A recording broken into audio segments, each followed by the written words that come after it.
Наставник кој имал часови во две паралелки од второ оделение во Штипското основно училиште Туш Арсо поради позитивен тест на коронавирусот во изолација испрати 34 ученика и две оделенски наставнички.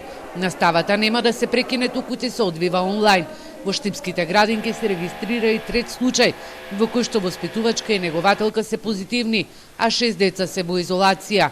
Од Центарот за јавно здравје велат дека засега ниту едно од децата нема симптоми и се следи состојбата.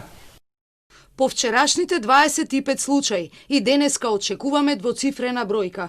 Вирусот се шири меѓу младите над 20 години, семејствата и во образовните институции, додека текстилниот кластер во ТИР зоната стивнува. Состојбата со вирусот е загрижувачка во источниот регион. Во регионалниот ковид центар притисокот е голем, бидејќи се регистрираат тешки случаи. 6-ти ден болницата во Кочани прима пациенти со корона. Во оваа болница на болничко лекување имаат и пациенти од Штип. Од 25 кревети пополнети се 15. Најголем проблем им е кадарот. Немаат инфектолог, бидејќи пред неколку месеци заминал во пензија. Пациентите ги лекуваат двајца интернисти и двајца анестезиолози, па поради тоа интерното оделение работи со преполовен капацитет за останатите пациенти.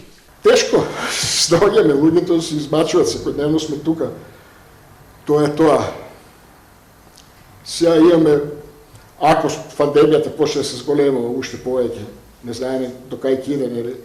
Имаме у план и физикалното оделение, физикална медицина што имавме оделение, дека имаме 5-6 боксови, дека може да сместите до 100 пациенти.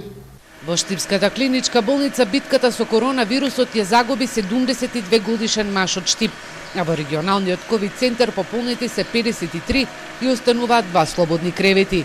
20 пациенти се на кислородна поддршка.